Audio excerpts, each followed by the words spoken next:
আমাদের মসজিদের এক ব্যক্তি, আপনার আমি মসজিদে ঢুকছি তো দেখছি তার হাতে বুখারি। তিনি বুখারি নিয়ে, এত বড় বড় লম্বা দাড়ি, যথেষ্ট বয়স, তিনি বুখারি নিয়ে কিছু একটা খুঁজছেন। তো আমাদের মসজিদে একটু আলাদাভাবে মানুষ আমাকে দেখে, মানে ওরা বুঝতে পারে যে শাহিনুর ভাই আসলে কিছু একটা হয়তো জিজ্ঞাসা করবে, এই সপ্তাহে কটা হাদিস পড়েছেন, কিছু একটা বুঝে। তো ওই ব্যক্তিকে আমি যখন সালাম দিলাম, তো আমি বললাম কি খুঁজছেন? বলছে দাড়ি নাকি এক মুষ্টি রেখে কাটা যায়। রাহুল বলেছে। রাহুল মানে আমরা একই মসজিদের, আমি এক্সিকিউটিভ সেক্রেটারি, ও হচ্ছে সেক্রেটারি। তো বলছে রাহুল বলেছে যে এক মুষ্টি রেখে কাটা যায়। আমি তাকে বলছি রাসূলুল্লাহ সাল্লাল্লাহু আলাইহি ওয়াসাল্লাম বলছে দাড়ি ছেড়ে দিতে। তো চট করে বুখারীকে বন্ধ করে রেখে দিয়েছি। কথা বুঝেননি? আমি বললাম ওটা রাহুল বলেনি। রাহুল আর আমি 13খানা হাদিস জানি যেখানে বলা হচ্ছে এক মুষ্টি রেখে কাটতে হবে। ওটা হচ্ছে ইবনে ওমর রাদিয়াল্লাহু তাআলা থেকে বর্ণিত। আরে তারা তো ইমানদার মানুষ, তারা যা করেছে তার দ্বারা জান্নাত যাবে। আপনার আমার আছে কি? দাড়িটাই তো আছে দেখানোর, এত কাটা সেটা কিসের? আর কোনো ব্যক্তি যদি দাড়ি ছাঁটা শুরু করে, দেখবেন কিছুদিন পর দাড়ি মোদি দাড়ি হয়ে গেছে। যদি কেউ দাড়ি ছাঁটা শুরু করে, দেখবেন আস্তে আস্তে ছাড়তে সাথে এমন হয়ে গেছে, ওকে দেখে মনে হচ্ছে মোদি। এটা মানুষের বৈশিষ্ট্য, এটা দেখেছি আমরা। এজন্য সুযোগ নাই, এফাউল্লাহা, দাড়িটাকে ছেড়ে দিতে হবে, অসুস সারেব, গোপটাকে ছাড়তে হবে। আসুন সামনের দিকে এগোয়। তাহলে কি হলো? 1 নম্বর হচ্ছে কোরআন, 1 নম্বর হচ্ছে কোরআন। 2, তাদের অন্যতম অর্থাৎ ফিরকায়ে নাজিয়া তথা আহলুল হাদিসের অন্যতম বৈশিষ্ট্য হলো কোনো আমলের প্রতি তারা শিথিলতা প্রদর্শন করবে না, কোনো সুন্নাহকে ছোটোখাটো মনে করবে না। কি কারণে মনে করবে না? কারণ সুন্নাহর জন্য জীবন দিয়েছে অসংখ্য উলামায়ে দ্বীন। রাসূলুল্লাহ সাল্লাল্লাহু আলাইহি সাল্লামের কোনো সুন্নাতকে ছোট করে দেখবে না। রাসূলুল্লাহ সাল্লাল্লাহু আলাইহি সাল্লামের সুন্নাতের উপরে থাকবে তাদের অগাধ ভালোবাসা। আর এই ভালোবাসাটাকে অটুট রাখবে হচ্ছে আহলুল হাদিস, আসহাবুল হাদিস, আহলুল হাদিস বা যে নামে ডাকেন না কেন, সহি তরিকার মানুষ। কোনো সুন্নাহ নিয়ে হাসি মস্করা তামাশা করা যাবে না। অনেক মানুষ বুকে হাত বাঁধা নিয়ে তামাশা করে যে বুকের উপরে হাত বাঁধে নাকি লেডিস, মহিলারা, এ কথা বলে। ইমান ভঙ্গের 10টা কারণের একটা কারণ হচ্ছে এই, কোনো ব্যক্তি যদি ইসলামের প্রতিষ্ঠিত কোনো সুন্নাহকে নিয়ে ব্যঙ্গ করে, সেই ব্যক্তির ইমান ভেঙে যায়। অতএব কোনো সুন্নাতকে সে ব্যক্তি কি করবে না? অবজ্ঞা করবে না। দেখবেন আমাদের সমাজে প্রচলিত রয়েছে, যার একটু অল্প দাড়ি আছে, তাকে দেখলে অনেক মানুষ বলে তোকে তো রাম ছাগলের মতো লাগে, বলে না? আস্তাগফিরুল্লাহ। এই যে বাক্যটা বলেছে, ও বুঝতে পারেনি এ বাক্যটা কত কঠিন, কত কঠিন, খুব কঠিন এই বাক্য।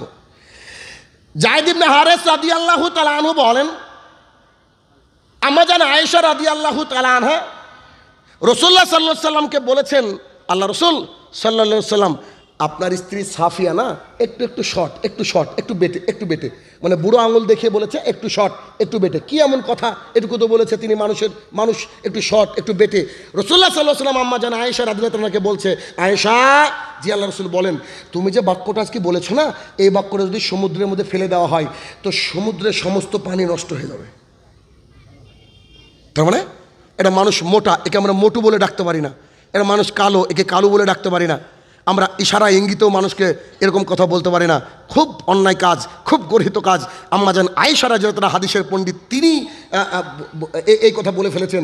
রাসূল সাল্লাল্লাহু আলাইহি ওয়াসাল্লাম তাকে ধমক দেওয়ার সুরে বলছে, তুমি কি জানো তোমার এই বাক্যটা যদি সমুদ্রে দিয়ে দিই তো সমুদ্রের পানি একবারে নষ্ট হয়ে যাবে, কোনো মাছ কোনো পশু পাখি ওখানে বাঁচবে না। কী যে পরিস্থিতি! আর আমরা দেখেন আমাদের অবস্থাটা কি। অতএব কোনো সুন্নাহ নিয়ে, কোনো প্রতিষ্ঠিত সুন্নাহ নিয়ে আহলুল হাদিসের কোনো মানুষ অবজ্ঞা করবে না। দেখবেন অনেক মানুষকে এরকম পাবেন যে কি হয়েছে, ও মসজিদে গেলেন, আমিন বলবেন না। কি বলে না বলেন? আপনাকে বলতে পারে এ কথা। দেখেন, আমিন বলবেন যাতে করে কারোর ডিস্টার্ব না হয়। কিছু কিছু মসজিদ আছে যেখানে একটু রেস্ট্রিক্ট আছে, আপনি আপনার মতো কান শুনবে এমন তো বলবেন। কিন্তু আপনি আমি যদি এরকম করতে থাকি তাহলে আমরা তো গোলালু ভাই, সব তরকারিতে ফিট, ঠিক আছে না? তাহলে আহলুল হাদিসের কাছে সুন্নাহ একটা অনেক বড়। আপনাকে একটু উদাহরণ দিতে গিয়ে একটা কথা আবারও আমাদের মসজিদ কেন্দ্রিক হয়ে যাচ্ছে, একটু দেখাই। জুমার খুতবা দিলাম, সেদিন আমার খুতবার বিষয় ছিল রাসূলুল্লাহ সাল্লাল্লাহু আলাইহি ওয়াসাল্লামের অন্তর্ধান, মানে তিনি যেদিন মারা গিয়েছিলেন সে বিষয়ের উপরে খুতবা দিলাম। একটা হাদিস আমি প্লেস করলাম। হাদিসটা কি? আয়েশা রাদিয়াল্লাহু তাআলা আনহা বলেন, রাসূলুল্লাহ সাল্লাল্লাহু আলাইহি ওয়াসাল্লাম আমার ঘরে আমার উরুরানের উপরে মাথা দিয়ে শুয়েছিলেন, পাশে ছিল পানির পাত্র, চাদর দিয়ে মুখটাকে ঢেকে নিচ্ছিলেন আর বারবার করে বলেছিলেন, আল্লাহ, মৃত্যু যন্ত্রণা কত ভয়ঙ্কর, কত কষ্টকর। তিনার খুব জ্বর ছিল গায়ে, তিনি বারবার ওই বাটির মধ্যে হাতটাকে চুবোচ্ছিলেন, মুখটাকে মুছে নিচ্ছিলেন আর মুখটাকে ঢাকছিলেন আর খুনছিলেন। এমতো অবস্থায় আবু বকর রাদিয়াল্লাহু তাআলা আনহুর সন্তান আব্দুর রহমান ঘরের মধ্যে আসলেন, তার হাতে ছিল মেশওয়াক। তো মেশওয়াকটা দেখে রাসূলুল্লাহ সাল্লাল্লাহু আলাইহি ওয়াসাল্লাম তার দিকে তাকিয়ে রইলেন। আম্মাজান আয়েশা রাদিয়াল্লাহু তাআলা আনহা বুঝতে পারলেন যে হয়তো আল্লাহ রসুল মেশওয়াক চাইছেন। আম্মাজান আয়েশা রাদিয়াল্লাহু তাআলা আনহা তার ভাইকে বলেন, ভাই তুমি আল্লাহ রসুলের জন্য একটা মেশওয়াক নিয়ে আসো। তো মেশওয়াক নিয়ে আসা হলো। মেশওয়াক নিয়ে এসে রাসূলুল্লাহ সাল্লাল্লাহু আলাইহি ওয়াসাল্লামকে দেওয়া হলো। তিনি এতটাই ফিবিল, এতটা দুর্বল হয়ে গেছেন, তিনি চিবোতে পারছিলেন না। তখন রাসূলুল্লাহ সাল্লাল্লাহু আলাইহি ওয়াসাল্লামের ওই মেশওয়াকটা নিয়ে নিলেন আম্মাজান আয়েশা রাদিয়াল্লাহু তাআলা আনহা। তারপরে নিজের দাঁত দিয়ে তিনি চিবিয়ে দিলেন। চিবানোর পরে রাসূলুল্লাহ সাল্লাল্লাহু আলাইহি ওয়াসাল্লাম মেশওয়াকটাকে মুখের মধ্যে নিলেন। মেশওয়াক করতে করতে আল্লাহর কাছে চলে গেলেন। তার মানে তিনি চলে গেলেন আল্লাহ সুবহানাহু ওয়া তাআলার কাছে। যদি ধরা যায়, হিসাব করা যায়, রাসূলুল্লাহ সাল্লাল্লাহু আলাইহি ওয়াসাল্লামের জীবনের শেষ আমল হচ্ছে মেশওয়াক। যদিও মেশওয়াক কেন্দ্রিক অনেক হাদিস রয়েছে। জিবরাইল আলাইহিস সালাম রাসূলুল্লাহ সাল্লাল্লাহু আলাইহি ওয়াসাল্লামকে বলেছে, আপনি এমনভাবে মেশওয়াক করেন মনে হয় যে আপনার দাঁতকে ছিলে ফেলবেন। যে তাহলে মেশওয়াক এটা সুন্নাত জিনিস। খেয়াল করে দেখবেন তো মক্কার বড় বড় ইমাম নামাজ পড়তে যাচ্ছে, তার মুখে থাকে মেশওয়াক। মেশওয়াক বের করে আল্লাহু আকবার বলে দাঁড়িয়ে পড়ে। তারা সুন্নাতের প্রতি কত পাবন্দ, কত পাবন্দ। সৌদি আরবকে নিয়ে মানুষ গালিগালাজ করে, সুন্নাতের প্রতি কত পাবন্দ। একটু পরে এটা দেখেন, আমি এই খুতবা দিলাম, অনেকে কানলো, খুতবার মধ্যে শুনলো। আমার আসরের পরে পড়ানো ছিল, তো এই অবস্থায় আমি বাড়িতে চলে গেলাম। খুতবা দেওয়ার পরে মানে আসরের সময় যখন আমি আসলাম, তখন আমি নামছি, বিশ্বাস করেন আমি আমার মসজিদের কথা বলছি, যে মসজিদ জলঙ্গিতে। আমি যখন নামছি, নামার সময় দেখছি যে আমাদের প্রত্যেক মুসল্লির হাতে মেশওয়াক। আমরা হানাফি ছিলাম যে ভাই, আমরা সই হাদিস পেলে এভাবে পালন করি, এভাবে লালন করি। তো প্রত্যেকের হাতে দেখছি মেশওয়াক। আমাকে চট করে একজন বলছে, আপনার হাতে মেশওয়াক কই? আমি আবার মজা করে বলি, তো আমি তো আবু হানিফার ছোট ভাই, আমি তো এক অজুতে 4 ওয়াক্ত নামাজ পড়ি। যে মজা করে বলি আর কি। আমি বাড়ির থেকে বেরোলে কী করে অজু করে বেরাই। তো বললাম যে আমি তো আবু হানিফার ছোট ভাই, আমার তো এক অজুতে 2-3 ওয়াক্ত সালাত হয়, অতএব আমি অজু করে আছি, তাই আমার মেশওয়াক নাই। আমি দেখলাম প্রায় মুসল্লির হাতে মেশওয়াক। এভাবে আমরা দ্বীন ইসলামকে মেনে চলার চেষ্টা করি। সৌদি আরবের বুকে আজকেও আমি 3 বছর ছিলাম, আমি এটা দেখেছি। কি অনেক সময় দেখছি আজান হচ্ছে, আজান হতে হতে হালকা বৃষ্টি হচ্ছে। সৌদি আরবে খুব কম বৃষ্টি হয়, একটু বৃষ্টি, ও আমাদের এলাকায় ও বৃষ্টিকে বৃষ্টি বলে না মানুষ, এরকম বৃষ্টি হচ্ছে। সঙ্গে সঙ্গে আজানের মধ্যে একটা বাক্য বাড়তি বলে দিয়েছে, আপনারা বাড়িতে সালাত আদায় করুন, আপনারা বাড়িতে সালাত আদায় করুন। তার মানে ওই যে রাসূলুল্লাহ সাল্লাল্লাহু আলাইহি ওয়াসাল্লাম বলেছে যে বৃষ্টির সময় বাড়িতে সালাত আদায় করা জায়েজ। ওই ওনারা করেন কি, কিছু মানুষ মসজিদে, কিছু মানুষ বাড়িতে সালাত আদায় করে। আমি আমার প্রজেক্টে ঢুকছি, একজন মানুষ দেখি সালাত আদায় করছে, এক পাকিস্তানি। আমি অবাক হয়ে গেলাম, দেখলাম জুতা পরে সালাত আদায় করছে। আমি তখন জানতাম না হাদিসটা, জুতা পরে আমার তো মেজাজ গরম হয়ে গেল। এবার আমি দেখলাম যে কি, ওর সালাত শেষ হোক, আমি একজনকে দাঁড় করিয়ে বললাম, ওকে ডাকো আমার অফিসে, ওর সাথে আমার হবে। তখন আমি ওকে ডাকলাম, উনি আমাকে সরাসরি হাদিস পেশ করলেন যে রাসূলুল্লাহ সাল্লাল্লাহু আলাইহি ওয়াসাল্লাম জুতা পরে সালাত আদায় করেছেন। ও হাদিস আপনি আমি সবাই জানি। আরও একবার আবু হুরায়রা রাদিয়াল্লাহু তাআলা আনহু বলেন, রাসূলুল্লাহ সাল্লাল্লাহু আলাইহি ওয়াসাল্লামের পেছনে আমরা সালাত আদায় করছিলাম। আল্লাহ রাসূল সাল্লাল্লাহু আলাইহি ওয়াসাল্লামের পায়ে জুতো ছিল, আমাদের পায়েও জুতো ছিল। যখন আমরা সালাত আদায় করছিলাম, নামাজের মধ্যে আল্লাহ রাসূল জুতোকে খুলে রাখলেন, আমরাও খুলে রাখলাম। রাসূল সাল্লাল্লাহু আলাইহি ওয়াসাল্লাম সালাম ফিরালেন, আমরাও সালাম ফিরালাম। আমাদের দিকে ঘুরে বসে বলছে, কি ব্যাপার আবু হুরায়রা? আব্দুল্লাহ ইবনে মাসউদ না, এই কথাগুলো হাদিসে আসেনি, একটু বুঝাচ্ছি। কি ব্যাপার তোমরা জুতো খুলেছে কোনো, স্যান্ডেল খুলেছে কোনো? বলছে আপনি যে খুললেন তাই খুলেছি। তখন মুহাম্মদ সাল্লাল্লাহু আলাইহি ওয়াসাল্লাম বলছে, ওরে পাগলের দল, আমাকে জিবরাইল এসে বলছে আল্লাহ রাসূল জুতোর তলে একটু নোংরা আছে, নোংরা আছে, খুলেন খুলেন খুলেন। তা আমার জুতোর তলে নোংরা, জিবরাইল আমাকে বলেছে তোমরাও খুলেছো। তখন তারা বলছে যে কি, সামিয়ানা ওয়া আতানা, আতিউল্লাহ আতিউর রসুল, আল্লাহকে মানো আল্লাহ রসুলকে মানো। আপনি যে আমাদেরকে শিখিয়েছেন, তা আপনি যা করেছেন আমরাও তাই করেছি। সুবহানাল্লাহ বিহামদিহি। তার কোনো সুন্নাতকে কি করা যাবে না, বলেন, অবজ্ঞা করা যাবে না। অতএব যদি চান ঘরের মধ্যেও একদিন জুতো পরে সালাত আদায় করেন না, অসুবিধা কি? খুব বৃষ্টি হচ্ছে, ওই নিয়াতে একদিন সালাত আদায় করেন না বাড়িতে, অসুবিধা কি? আহলুল হাদিস যারা, তারা কোনো সুন্নাতকে ছোট করে দেখে না। কারণ সুন্নাত কার দ্বারা এসছে বলেন তো? মুহাম্মদ সাল্লাল্লাহু আলাইহি ওয়াসাল্লামের দ্বারা। মোহাম্মদ সাল্লাল্লাহু আলাইহি ওয়াসাল্লামের আনা কোনো জিনিস কি ছোট হতে পারে? জি, রাসূলুল্লাহ সাল্লাল্লাহু আলাইহি ওয়াসাল্লামের আনা কোনো জিনিস ছোট হতে পারে? আমার কষ্ট হয় কখন জানেন? যে আমরা তো রাতের পর রাত বক্তৃতা দিই, হাজার হাজার জায়গায় বক্তৃতা আমরা করছি এভাবে, কিন্তু দুঃখ লাগে আমরা এত হাদিস শোনাই, এত কোরআনের আয়াত শোনাই, তারপরে মানুষকে পরিবর্তন করতে পারছি না, অন্তর পরিবর্তন হচ্ছে না। তখন আমাদের কষ্ট হয়, কারণ আমরা যে কথাগুলো বলছি সেই কথাগুলা আম পাবলিক বলেননি, আল্লাহ তাআলার সিলেক্টেড বান্দা বলেছেন। এবং কোন বান্দা বলেছেন? যে বান্দা হচ্ছে নবীদের সর্দার। যে বান্দা কি বলেন? নবীদের সর্দার। কাসির ইবনু কাইস রহমতুল্লাহ আলাইহি বলেন, আমরা দেমাস্কের মসজিদে আমি আর আবু দারদা বসা ছিলাম। আবু দারদা রাদিয়াল্লাহু তাআলা একজন জলিল কদর সাহাবী। আমরা বসেছিলাম, এমত অবস্থায় একজন ব্যক্তি এসে সালাম দিলেন। সালাম দেওয়ার পরে বলছেন, আবু দারদা, আমি মদিনাতুর রাসূল সাল্লাল্লাহু আলাইহি সাল্লামের কাছ থেকে আসছি। একটু আচ্ছা বলেন তো দেমাস্ক কোথায়? সামনে থেকে বলেন দেমাস্ক কোন জায়গা? যেমন কালিয়াচক মালদার অন্তর্গত না কি? তো দেমাস্ক কোন দেশে বলেন তো? সিরিয়া। দেমাস্ককে সিরিয়া, তাই না? একবার একটু কল্পনা করেন যে মদিনা থেকে সিরিয়া কত দূরের রাস্তা। আর কল্পনা একটু দাঁড়ান দাঁড়ান দাঁড়ান দাঁড়ান কল্পনার জায়গাটা একটু একটু বাড়িয়ে নেন। ওটা আমাদের জামানা না, যে জামানায় আকাশে প্লেন উড়ে জমিনে ট্রেন চলে ওই জামানা না, যে জামানায় যানবাহনও ঠিকঠাক ছিল না। তার মানে কত শত কিলোমিটার রাস্তা পার করে হেঁটে, পায়ে হেঁটে, কোনো কিছুতে চড়ে, কোনো কীভাবে পৌঁছেছেন আল্লাহ জানে কতদিন লেগেছে পৌঁছাতে। তো তিনি গিয়ে বলছেন, জনাব বলছি যে আমি মদিনাতুর রসুল থেকে আসছি, মদিনা থেকে আসছি, আপনার কাছে আসার আমার একটাই উদ্দেশ্য, আপনি আমাকে একটা হাদিস শোনাবেন যেটা আপনি আল্লাহ রসুলের মুখ থেকে সরাসরি শুনেছেন। আল্লাহ রসুলের মুখ থেকে সরাসরি শুনেছেন। তিনি মদিনা থেকে কোথায় গিয়েছে বলেন? দেমাস্ক গিয়েছেন, সিরিয়া গিয়েছেন। আর আপনারা আপনার বাড়ির থেকে 10 ধাপও আসেননি। আমি আশাবাদী যে 20টা হাদিস শুনে নিয়েছেন অলরেডি। বুঝেননি বোধহয়? কি 20টা হাদিস শোনেননি? শুনে নিয়েছেন। দেখেন হাদিসের উপর আমল কী করে করতে আপনাকে প্র্যাকটিক্যাল দেখাচ্ছি এবার।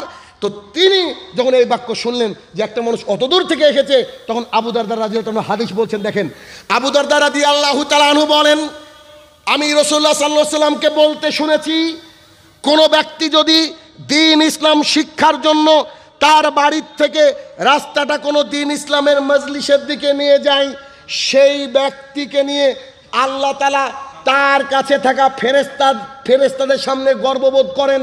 আল্লাহ সুবহানাহু ওয়া তাআলা তার রাস্তাটা ধরে জান্নাতের দিকে ঠেলে দেন। আল্লাহর জমিনে এবং আল্লাহর জমিনের নিচে এবং সমুদ্রে এবং নদীতে এবং পুকুরে যত মাছ, যত পশু পাখি ইত্যাদি বস করে, সবাই তার জন্য মাগফিরাতের দোয়া করতে থাকে। কথা কি করে বোঝাবো আপনাকে? কি দিয়ে বোঝাবো এই কথা বলেন তো? তার মানে একটা মানুষ যদি দ্বীন ইসলামকে জানার জন্য কোনো রাস্তা ইখতিয়ার করে, আল্লাহ তাআলা তার রাস্তাটা ধরে জান্নাতের দিকে ঢুকিয়ে দেন। একটু আজকে এখানে জলসা, আগামীকালকে আপনারা কেউ এই মাঠে আসবেন, কিন্তু আজকে কারো কালিয়াচাক যাওয়ার দরকার ছিল, কেউ রথবাড়িতে যেতেন, কেউ স্ট্যান্ডে যেতেন চা খেতে, কেউ একটু হাটে যেতেন, কেউ স্ত্রী খেতে গল্প করতেন। তো আপনার আমার রাস্তাটা চারিদিকে না বলেন? চারিদিকে। তো এই যে চারিদিকে রাস্তাটা সব মিলে চারিদিকের রাস্তাটা কোথায় এসেছে? আজকের এই আমবাগানে। কেন এসেছে? দ্বীন ইসলামকে জানার জন্য। আল্লাহ সুবহানাহু ওয়া তাআলা আপনার আমার ব্যাপারে এখন ফেরেশতাকে বলছে, এখন বলছে আমি আমার বান্দাদেরকে ক্ষমা করে দিয়েছি, আমি আমার বান্দাদের রাস্তাটা ধরে জান্নাতের দিকে ঢুকিয়ে দিচ্ছি। তাহলে আমরা কি জান্নাতে যাব? জি নিশ্চিত যাব। জর্দা বাদ দিতে হবে, খৈনি বাদ দিতে হবে, দাড়ি চাচা বাদ দিতে হবে, বউবিটিকে পর্দা করাতে হবে, 5 ওয়াক্ত সালাত কিয়ামত পর্যন্ত আল্লাহ বাঁচিয়ে রাখলে মিস করা যাবে না। যদি এগুলো থাকে তো আল্লাহ আমাদেরকে রাস্তা এদিকে ঢুকিয়ে দিয়েছে। আচ্ছা এবার আপনাকে বুঝাই। এখন মতিউর রহমান মাদানী হাফেজাহুল্লাহ তিনি বেশ 1 বছর হয়ে গেল বোধহয় নাকি এসছিলেন ওই দোমোহনার ওইদিকে, কিষানগঞ্জ আছে না, কিষানগঞ্জে। আমি আমার এক বন্ধুকে বললাম যে চলো মতিউর রহমান মাদানীর সাথে দেখা করব। তো তো বলছে যে ঠিক আছে আপনি আসেন। আমি বাড়ির থেকে বাসে উঠলাম, বহরমপুরে এসে তার 4 চাকা, বড়লোক মানুষ, তার গাড়িতে উঠলাম, আমরা চলে গেলাম। চলে যাওয়ার পর মতিউর রহমান মাদানির সাথে সাক্ষাৎ হলো। সাক্ষাৎ করে বললাম যে শেখ, প্রায় 400 কিলোমিটার রাস্তা পাড়ি দিয়ে এসেছি আপনার সাথে দেখা করতে আর একটা হাদিস শোনাতে। আপনি তো মদিনা থেকে পড়েছেন, আপনি তো ইলমের সাগর, আপনার মাধ্যমে কত মানুষ পরিবর্তন হয়েছে। আমি অধম শাহিনুর রহমান একটা হাদিস শোনাতে 400 কিলোমিটার পাড়ি দিয়ে এসেছি। আমাকে বলছে আচ্ছা বলো। তা আমি বললাম আবু হুরায়রা রাদিয়াল্লাহু তাআলা আনহু বলেন, হাদিস শোনেন। আবু হুরায়রা রাদিয়াল্লাহু তাআলা আনহু বলেন, রাসূলুল্লাহ সাল্লাল্লাহু আলাইহি সাল্লাম বলেছেন, একজন ব্যক্তি রাস্তা দিয়ে হেঁটে যাচ্ছেন, আল্লাহ সুবহানাহু ওয়া তাআলা ফেরেশতাকে বলছেন, জিবরাইল আচ্ছা তুমি একজন ফেরেশতাকে পাঠিয়ে দাও মানুষের রূপ ধরে। কি করে? মানুষের রূপ ধরে। তো একজন ফেরেশতা মানুষের রূপ ধরে এসে ওই লোককে বলছেন, ভাই কোথায় যাচ্ছেন? তো বলছে যে ওই রায়পুরে যাচ্ছি, রায়পুরে। তো রায়পুরে যাচ্ছেন, কি ব্যাপার, কে আছে? একজন দিনী ভাই। ও ব্যবসা করেন? ফেরেশতা বলছে ব্যবসা করেন? আরে না না না, ব্যবসা করি না। তো তার সাথে কি কোনো লেনদেন আছে, টাকা পয়সার ব্যাপার? আরে না না না না। কেন? আমি তাকে ভালোবাসি, তাই তার সাথে দেখা করতে যাচ্ছি। কি বলেছে? আমি তাকে ভালোবাসি, তাই তার সাথে দেখা করতে যাচ্ছি। আল্লাহ সুবহানাহু ওয়া তাআলা আকাশ থেকে ফেরেশতাকে বলছে, তাকে বলে দাও তার জন্য জান্নাতে ঘর নির্মাণ করেছি। কথা বুঝেননি বোধহয়? তাকে বলে দাও তার জন্য কি করেছি, আমি জান্নাতে ঘর নির্মাণ করেছি। আমি মতিউর রহমান মাদানিকে বলছি আপনার সাথে দেখা করতে আসিনি জনাব, জান্নাতে ঘর রেডি করতে এসেছি। এবার বুঝতে পারলেন আমার কথা? জান্নাতে ঘর রেডি করতে এসেছি। কেন? কারণ আমরা হচ্ছে আহলুল হাদিস। যারা হচ্ছে হাদিস যখনই শুনবো একেবারে মাথা পেতে বলবো সামিয়ানা ওয়া তানা, শুনলাম এবং মেনে নিলাম, এটাই আমাদের বৈশিষ্ট্য। তার মানে এই বাক্য যদি আপনাকে আজকে আমি বোঝাতে পারি, তাহলে আমি আশাবাদী যে আগামীকাল থেকে রায়পুরের কোনো মহিলা বোরকা ছাড়া থাকবে না। জি, বোরকা ছাড়া থাকবে না। প্রত্যেক মহিলাকে বোরকা পরতে হবে, বোরকা পরতে বাধ্য। আল্লাহ সুবহানাহু ওয়া তাআলা কোরআনুল কারিমে একেবারে স্পষ্ট করে বলেছেন, ওয়াকারনা ফি বুয়ুতিকুন্না ওয়ালা তাবাররাজনা তাবাররুজাল জাহিলিয়াতিল উলা। ওই মহিলারা শোনো, বাড়ির মধ্যে থাকো, খবরদার জাহালাতের যুগের মতো নিজেকে দেখিয়ে বেরিও না। একই সূরার মধ্যে আল্লাহ সুবহানাহু ওয়া তাআলা বলছেন, মহিলারা যখন বাইরে যাবে তারা হিজাব জিলবাব চাদর পরে যাবে, যাতে করে জাতি তাদেরকে উত্ত্যক্ত না করে। আপনি নাম নিয়েছেন আহলুল হাদিস, আপনার বউ যদি বুরখা না পরে আপনি আহলুল হাদিস না, আপনি আহলে খবিশ। কেন বলছে কথা? শুনেন হাদিস। আবু হুরায়রা রাদিয়াল্লাহু তাআলা আনহু বলেন, রাসূলুল্লাহ সাল্লাল্লাহু আলাইহি ওয়াসাল্লাম বলেছেন, আবু হুরায়রা রাদিয়াল্লাহু তাআলা আনহু বলেন, রাসূলুল্লাহ সাল্লাল্লাহু আলাইহি ওয়াসাল্লাম বলেছেন, গোটা পৃথিবীটা হচ্ছে সম্পদ, গোটা পৃথিবীটা সম্পদ। আচ্ছা বলেন তো, এই আপনাদের যে কালিয়াচক বাজার, এই কালিয়াচক বাজারে 1 কাঠা জমির দাম কত? 10 লাখ। এই 1 কাঠা জমি যদি কলকাতার বুকে কিনি, 2-1 কোটির ব্যাপার থাকবে তো নাকি? তাহলে পৃথিবীতে জমির দাম কত? রাসূলুল্লাহ সাল্লাল্লাহু আলাইহি ওয়াসাল্লাম বলছেন গোটা পৃথিবীটা সম্পদ। আর এই গোটা পৃথিবীটা সম্পদ, এই সম্পদের মধ্যে অন্যতম দামি সম্পদের নাম হচ্ছে আল মারাতুস সলেহা, নেককার বউ। কোনো আহলুল হাদিসের বউ বোরকা ছাড়া জাতির সামনে হাঁটতে পারে না। যদি হাঁটেন, বিয়ে করা ভুল হয়েছে, আপনি কাপুরুষ। আমি বলছি না, মুহাম্মদ সাল্লাল্লাহু আলাইহি ওয়াসাল্লাম বলেছেন পুরুষের বৈশিষ্ট্য হলো যে সে তার বউকে ঢেকে রাখবে। বলছিলাম যদি কোনো সুন্নাহ, যদি কোনো রাসূল সাল্লাল্লাহু আলাইহি ওয়াসাল্লামের বিধান আমাদের সামনে আসে তো আমরা অবজ্ঞা করব না, সেটাকে হুবহু মেনে নেব, সেটাকে হুবহু মেনে নেব। 2, 3, আহলুল হাদিসের অন্যতম বৈশিষ্ট্য ইবাদতের বিষয়ে কখনো ইনারা গাফিলতি প্রদর্শন করবে না। গাফিলতি প্রদর্শন মানে আপনাকে একটু দেখাই, আল্লাহ সুবহানাহু ওয়া তাআলা কোরআনুল কারীমের মধ্যে 82 জায়গায় বলেছেন আকিমিস সালাত, তোমরা সালাত কায়েম করো, নামাজ কায়েম করো। আকিমিস সালাত বাক্যটা আল্লাহ বলেছেন। এবার দেখেন, চুরি করলে জাহান্নামে যাবে, এই হাদিস স্পষ্ট আমি জানি না। জেনা করা মহাপাপ, জেনা করলে জাহান্নামে যাবে এ কথা আমি বলতে পারি না। সুদ খাওয়া মায়ের সাথে জেনার সমতুল্য পাপ, সুদ খেয়ে জাহান্নামে যাবে এই হাদিস সরাসরি আমি শাহিনুর রহমান জানি না। তবে আমি এটুকু আপনাকে বলতে চাইছি, আল্লাহ সুবহানাহু ওয়া তাআলা বলছেন মা সালাকাকুম ফিস সাকার, একদল জাহান্নামীকে জিজ্ঞাসা করা হবে তোমরা জাহান্নামে কেন? কলু, তারা বলবে লাম নাকু মিনাল মুসাল্লিন, আমরা মুসল্লি ছিলাম না। তার মানে যে ব্যক্তি সালাত আদায় করবে না এই ব্যক্তির থাকার জায়গা জাহান্নাম। বুরায়দা রাদিয়াল্লাহু তাআলা আনহু বলেন, রাসূলুল্লাহ সাল্লাল্লাহু আলাইহি ওয়াসাল্লাম বলেছেন, আমাদের মাঝে আর তাদের মাঝে চুক্তি হচ্ছে সালাত, আমাদের মাঝে আর তাদের মাঝে চুক্তি হচ্ছে সালাত। যার সালাত নাই সে মুসলমান নয়, যার সালাত নাই তার দিন নাই।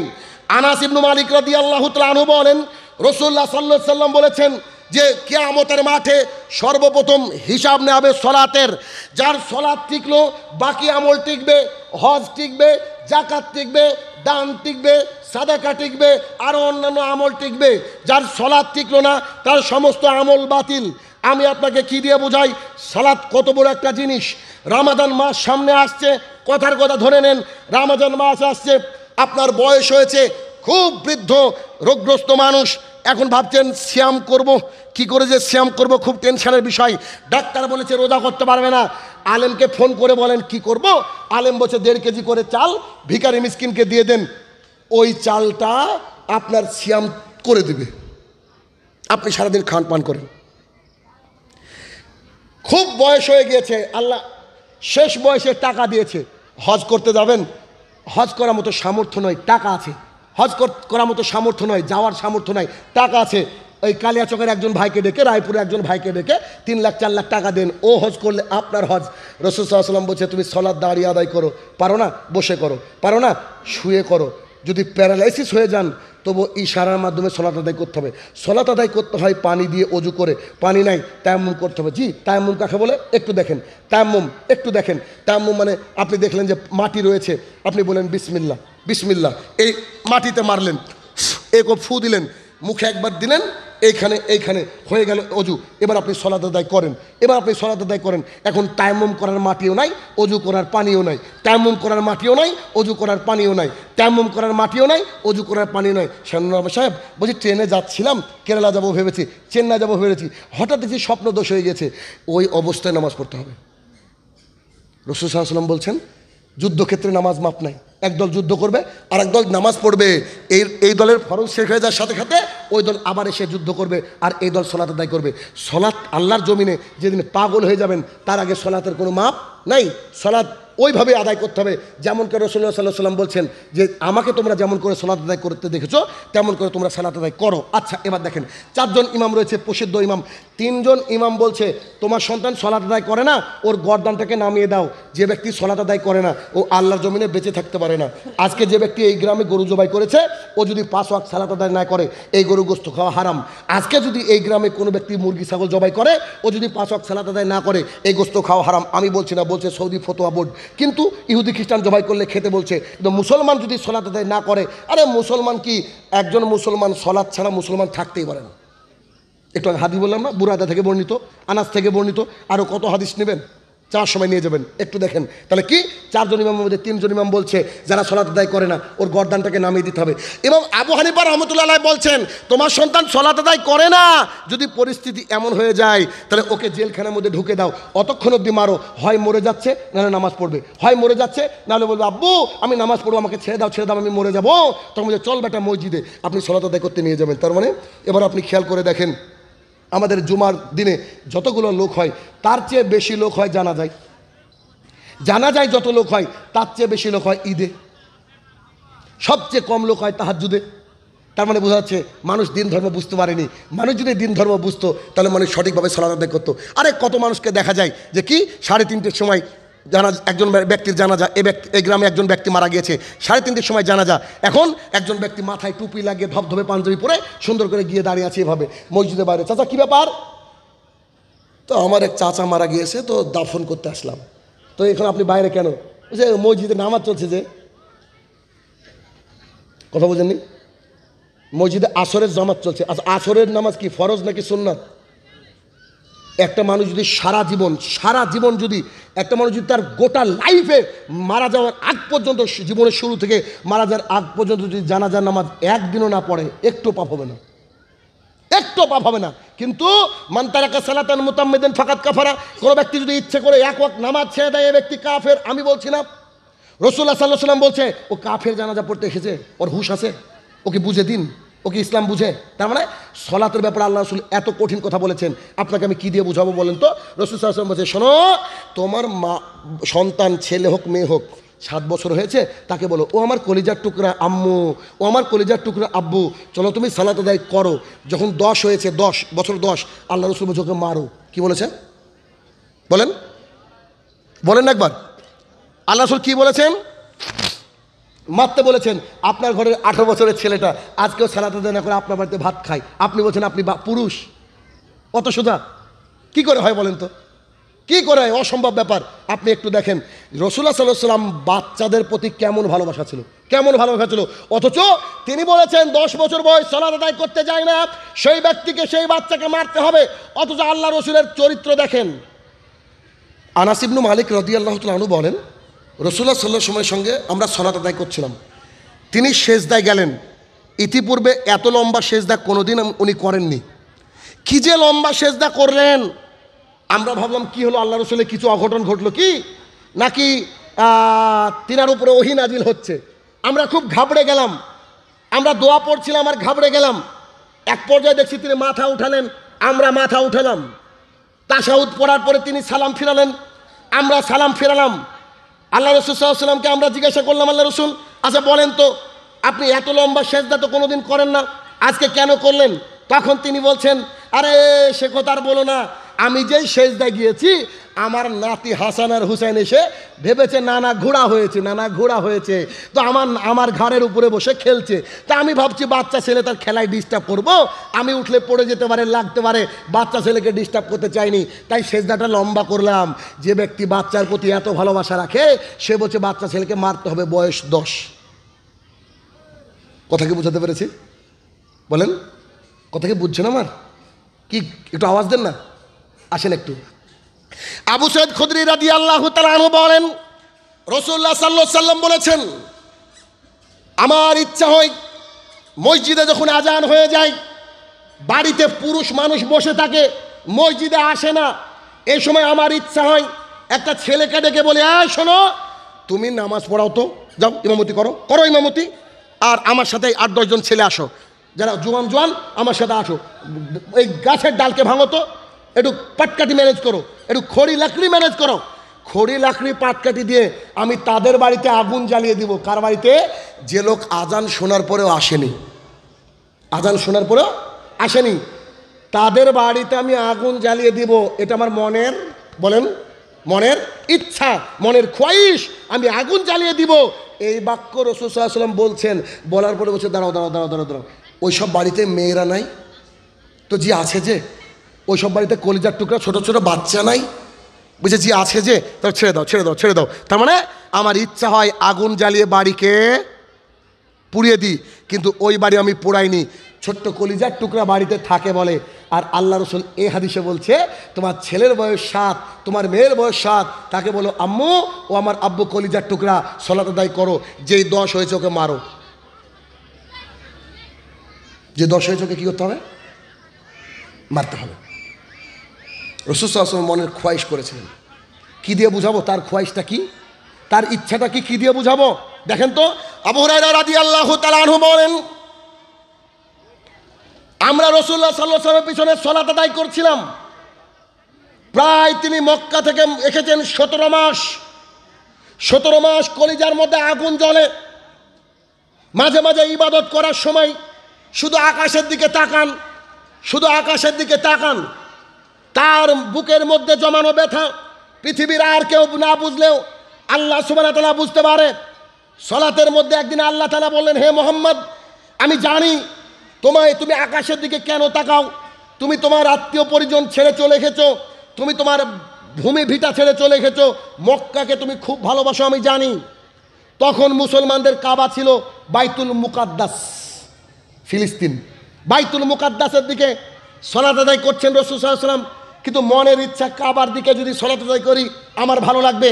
প্রায় 17 মাস পার হয়ে গেছে। আল্লাহ তাআলা তার মনের খোয়াইশকে পূর্ণ করতো। আল্লাহ তাআলা বললেন, হে মুহাম্মদ সাল্লাল্লাহু আলাইহি ওয়াসাল্লাম, তুমি তোমার কিবলাকে পরিবর্তন করো। আচ্ছা ঠিক আছে, বাইতুল মুকাদ্দাস থেকে ঘুরে কাবার দিকে হয়ে যাও। সালাত শেষ করে একজন সাহাবী মদিনার ওই প্রান্তের দিকে যেতে যাচ্ছেন। যেতে যেতে যেতে ওই দিকে গিয়ে দেখছেন যে একটা মসজিদে তখনও সালাত হচ্ছে। সে অবস্থায় তিনি বাইরে দাঁড়িয়ে বলছেন, আল্লাহর কসম করে বলছি যার হাতে আমার জান, আল্লাহর কসম করে বলছি যার হাতে আমার জান, আমি আবুল কাসেমের সাথে সালাত আদায় করে আসলাম, আমাদের কিবলা পরিবর্তন হয়েছে কাবা। এই কথা বললেন। যেই এ বাক্য বলেছেন, তারা রুকুতে ছিল ওই মসজিদের লোক, সঙ্গে সঙ্গে তারা ঘুরে কাবার দিকে হয়ে গেল। হাদিস বুখারী মুসলিম খুঁজলেই পাবেন।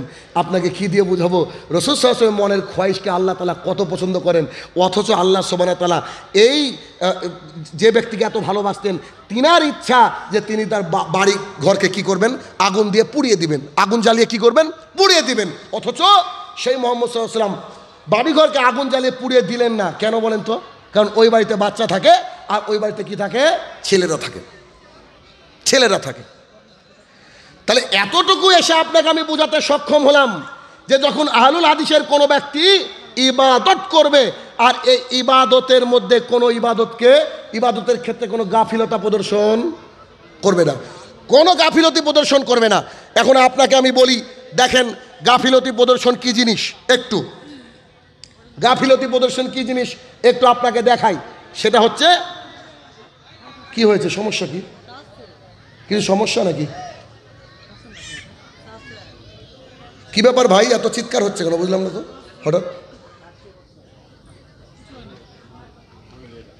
দেখুন, যে যেখানে জায়গা পাবেন বসে যাবেন। কোরআন এবং সুন্নাহ এখানে আলোচনা হচ্ছে। আপনারা যদি কথা বলেন, আমি অপমানিত হচ্ছি না, হচ্ছে কোরআন এবং সুন্নাহ অপমান হচ্ছে। এতক্ষণ আপনাদেরকে কি বুঝালাম আর কি বুঝলেন? আপনারা কজন লোক? বাংলাদেশে এক একটা প্রোগ্রামে লাখ লাখ লোক হয়। আমরা যখন স্টেজে উঠি, পিন ড্রপ সাইলেন্স থাকে, একটা কেউ কথা বলে না। আদবই যদি না শেখাতে পারলাম তাহলে কি করে হলো বলেন দেখি।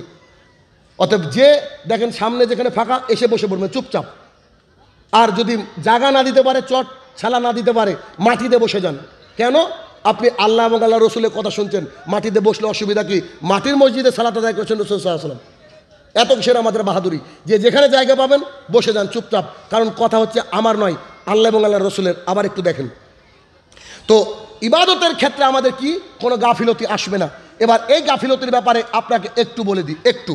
সেটা কি? আমাদের যে মসজিদ এবং মাদ্রাসা বা যাই হোক না কেন, যে কমিটি আমাদের নির্ধারণ থাকবে, খাস করে মসজিদের কমিটির কথা বলছি। ধরেন মসজিদ কমিটিতে এমন এমন লোককে রাখতে হবে, সভাপতি, ক্যাশিয়ার, আরও যেসব লোক থাকবে তাদেরকে রাখতে হবে পূর্ণাঙ্গ ইমানদার, পূর্ণাঙ্গ ইমানদার। শাহিনুর রহমান সাহেব, পূর্ণাঙ্গ ইমানদার কাকে বলে? যে লোক টাকনুর নিচে প্যান চলে গেলে খুব খারাপ লাগে, খুব টেনশনে পড়ে যায়, আল্লাহ আমাকে কি জাহান্নামে যেতে হবে, এই লোক হচ্ছে ইমানদার। যে লোকের এক ওয়াক্ত সালাত যদি কাজা হয়ে যায়, চোখ না ভিজলেও অন্তর ভিজে যায়, আল্লাহর ভয়ে ভীত সন্ত্রস্ত হয়ে পড়ে, এই লোকের নাম হচ্ছে ইমানদার। যেই লোক দাড়িকে পূর্ণাঙ্গ অবস্থায় ছেড়ে দেয়, এই লোক হচ্ছে ইমানদার। যেই লোকের বউ বিটিকে কেউ একটু দেখে ফেলে কোনো ফাঁক ফোকর দিয়ে, ও তখন আল্লাহর কাছে দোয়া করতে থাকে, এই লোক হচ্ছে ইমানদার। যার বাড়িতে সুদ ঘুষের কোনো চাকরি নাই, এই লোক হচ্ছে ইমানদার। যে ব্যক্তি হাই আলা সালাত ডাকে, ফজরে সবার আগে উপস্থিত হয়ে যায়, মসজিদে উপস্থিত হয়ে যায়, সালাত কাজা হয় না, এই লোক হচ্ছে ইমানদার। এখন মসজিদ কমিটি, আমরা এটা প্রায় জায়গায় দেখি, মসজিদ মাদ্রাসা কমিটি যারা, বেশিরভাগই এমন হয়েছে যে ওখানে মসজিদ মাদ্রাসা কমিটি এমন আছে, ধরেন কি যে চলছে মসজিদে হিসাবই নাই। ইমাম সাহেব খুতবা দিবে, খুতবা দেওয়ার সময় ভাবছে যদি নামাজের কথা বলি, যদি বলি মান তারাকা সালাতান মুতাআম্মিদান ফাকাদ কাফারা, তাহলে সভাপতি তো শুধু জুমাতে আসে না নাই, সভাপতি জুমার দিনে আসে। যদি এই কথা বলি যে ব্যক্তি 5 ওয়াক্ত সালাত আদায় করে না ও কাফের, তো আমার তো বেতন বন্ধ। ও যদি পর্দার ব্যাপারে বলতে যাই, দেখছে যে সেক্রেটারি বউ পর্দা করে না, ভাববে যে তাহলে তো সেক্রেটারি তো আমার ভাগ্য খারাপ করে দেবে। ইমানদার লোক থাকলে কি হবে বলেন তো? সামনে বসে আছে ইমানদার লোক, তিনি খুতবা দিবেন একমাত্র আল্লাহকে ভয় করে, পৃথিবীর কারোর দিকে তাকিয়ে কোনো কথা বলেন বলবে না। কারোর দিকে তাকিয়ে কথা বলবে না। তাহলে কি করবে ও? ওর বৈশিষ্ট্য হবে, ও ইমাম সাহেবকে বলবে খবরদার, হক কথা বলতে গিয়ে আপনি কাউকে ভয় করবেন না। আল্লাহর জমিনে আছেন, রিজিকের মালিক আল্লাহ। আমরা একটু দিই আপনাকে বেতন, ঠিক আছে, রিজিকের মালিক আল্লাহ, আপনি এবার করেন। এবার আমি আপনাকে বলছি যে এটা হচ্ছে আহলুল হাদিসের গ্রাম। একটু আমার দিকে ধ্যান দিয়ে একটা কথা বলেন তো ফজরে কতজন লোকের উপস্থিতি হয় মোটামুটি? কে আছেন গো বলেন? হ্যাঁ, ফজরে কতজন কেমন লোকের উপস্থিত হয়? হ্যাঁ, 5-6 জন।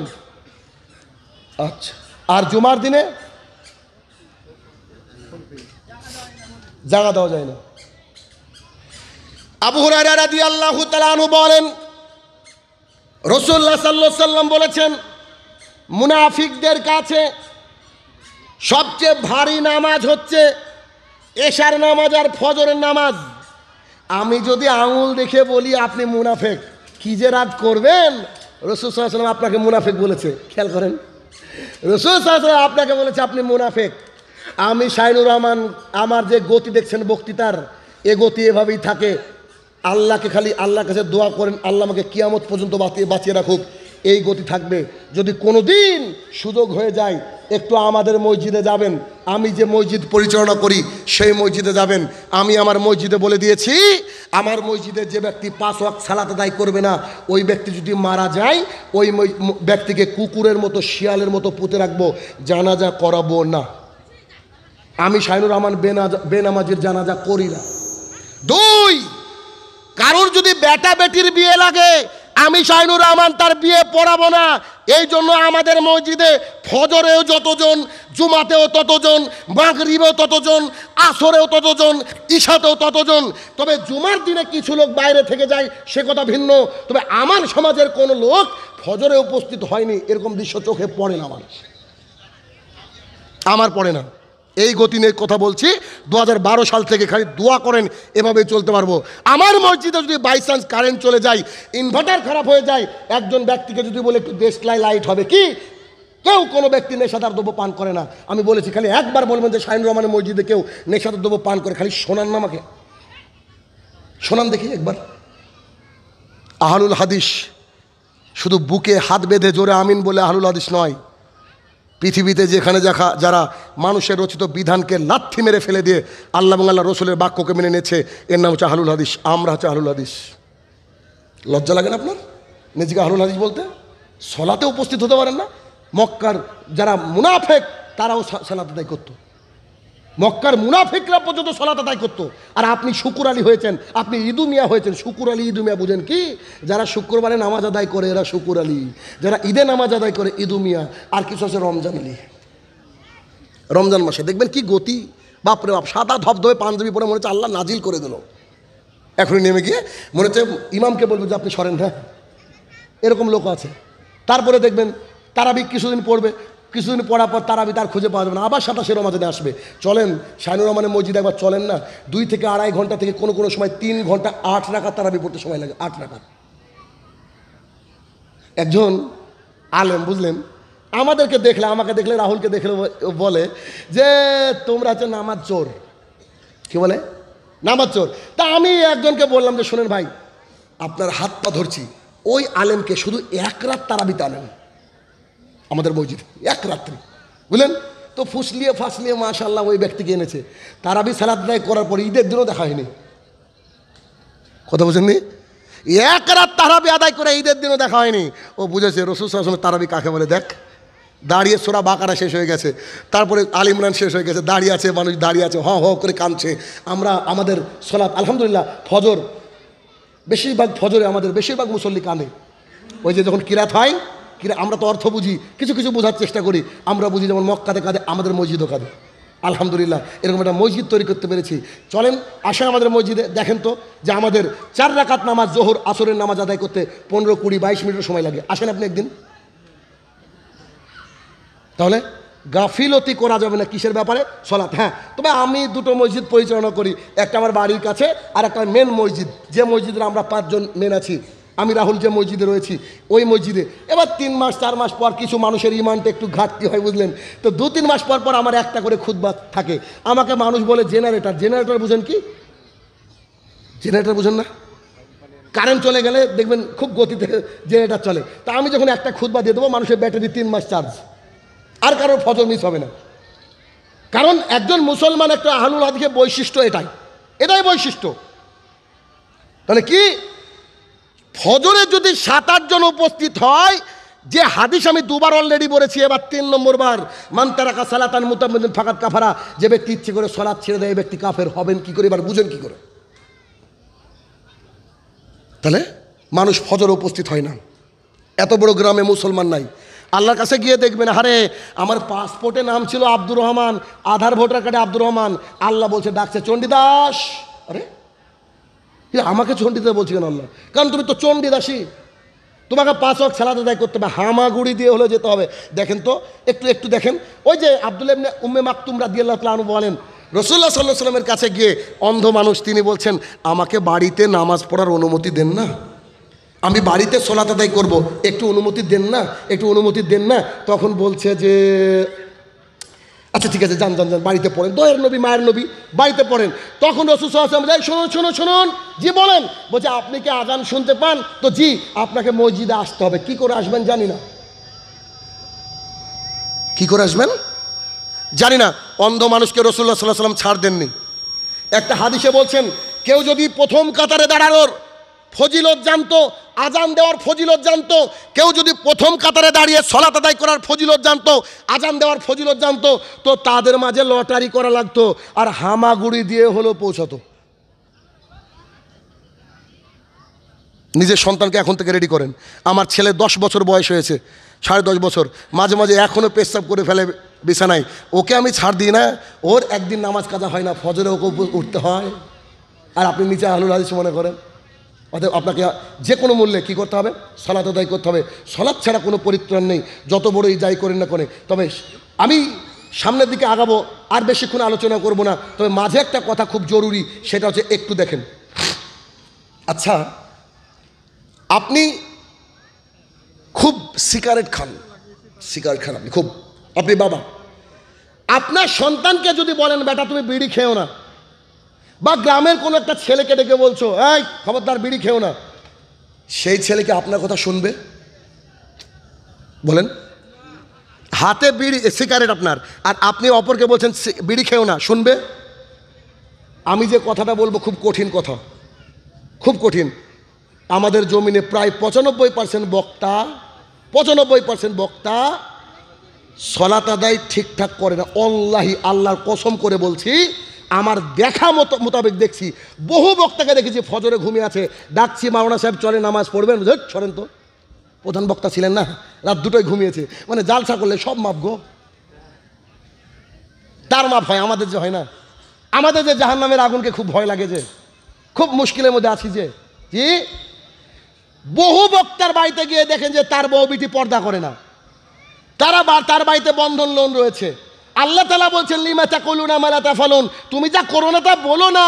ও নিজে নিজে দাড়ি চাছে, তলা দিয়ে ছাঁচে, উপর দিয়ে ছাটে। ও যদি জাতির সামনে দাড়ি চাচার বক্তৃতা দেয়, দাড়ি কেটো না এই কথা, মানুষ ওর কথা মেনে নেবে? বলেন, মানুষ ওর কথা মেনে নেবে? জি, মেনে নেবে না। এবার এই কথা বলবো, এবার হজম করেন, কি করে করবেন দেখেন তো। রাসূলুল্লাহ সাল্লাল্লাহু আলাইহি ওয়াসাল্লামের সামনে একটা জানাজা এসে উপস্থিত হলো, জানাজা। তো জানাজা যখন আল্লাহ রসুলের সামনে এসে উপস্থিত হলো, আল্লাহ রসুল বলছে এর কি বাকি বুকা কিছু আছে? তো জি আছে। বলছে পরিশোধ করো। আল্লাহ রসুল আমরা পরে পরিশোধ করবো। জি না, তুমি পরিশোধ করো। তো বলছে আপনি জানাজা করিয়ে দেন। আল্লাহ রসুল বলছে আমি এর জানাজা করাবো না। আমি তাদেরকে বলতে চাই, যেসব বক্তা কন্ট্যাক্ট করে আগে অ্যাকাউন্টে টাকা নিয়ে নেয়, ওই বক্তা যদি মাহফিলের আগের দিন মারা যায়, এর কি জানাজা হবে? বলেন, তাহলে বক্তারা নেয় কি করে?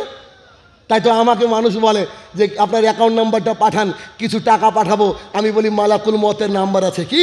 যদি থাকে তো ফোন করে বলেন তো, যে রায়পুরের জালসার আগে মরবো না পরে, যদি পরে মরি তো পাঠান কিছু টাকা। শোনেন, সমাজ পরিবর্তন সবারই মাধ্যমে হবে না।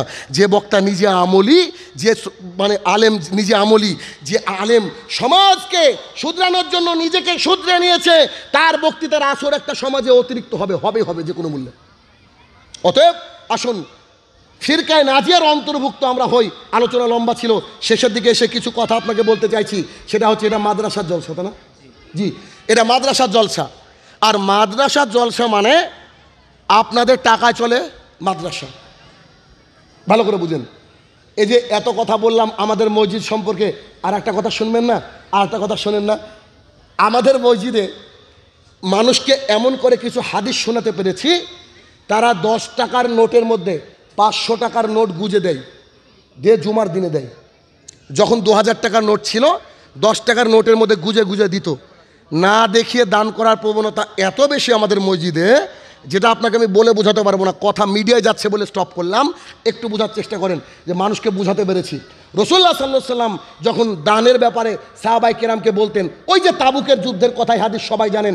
আল্লাহ রাসূল সাল্লাল্লাহু আলাইহি সাল্লাম বলছে, এই কে কি দান করবা, করো তো, অনেক টাকা পয়সা দরকার, কত যে ঘোড়া লাগবে, উট লাগবে, তরবারি লাগবে, কত কি লাগবে, দাও।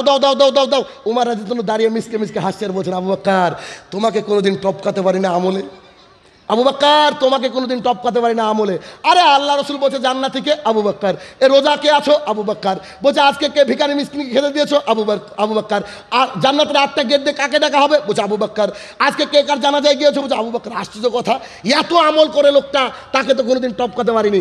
আজকে দেখবো আবু বকর আর্থিক অবস্থা খারাপ, কারণ আবু বকর এত কিছু দিয়েছে ইসলামকে, দিয়ে নিজে নিঃস্ব হয়ে গেছে।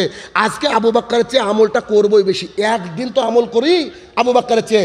রাসূল সাল্লাল্লাহু আলাইহি ওয়াসাল্লাম বলছে কে কি দিবা বলো? উমর ইবনুল খাত্তাব রাদিয়াল্লাহু আনহু এসে বলছে, আল্লাহ রাসূল আমার যা সম্পদ আছে অর্ধেক দিয়ে দিলাম। সুবহানাল্লাহ শেখায়নি মা বাবা? সব ইউটিউবাররা বলছে সুবহানাল্লাহ, বাদ বাকি নাই। তো অর্ধেক সম্পত্তি দান করেছে উমর ইবনুল খাত্তাব রাদিয়াল্লাহু আনহু। বোকা মানুষ তো না, ছেলে মেয়ের চিন্তা না করে সব দিয়ে দিল গো। বোকা। মরে গেলে আপনার সন্তান এই মাদ্রাসায় 1 টাকা দিবে এমন কোনো মায়ের বেটা আছেন যে হাত তুলে বলেন তো যে আমি মরে যাওয়ার পর আমার বেটা দান করবে? কারো বিশ্বাস আছে? বলেন কোনো সন্তানের উপর আমাদের বিশ্বাস আছে? আপনি মরে যাওয়ার পর যে গাঁজা খেয়ে বেড়াবে না, কে বললো? কত বাবাকে দেখলাম। বাংলাদেশের চট্টগ্রামে যখন প্রোগ্রাম করছিলাম, চট্টগ্রামের এক লোক মারা গিয়েছে, 50 লক্ষ টাকা পেয়েছে পেনশনের। তার ছেলেমেয়েরা এসে ভাগ বাটোরা করতে ভুলে গিয়েছে বাবা মরে গিয়েছে। গ্রামের মানুষ এসে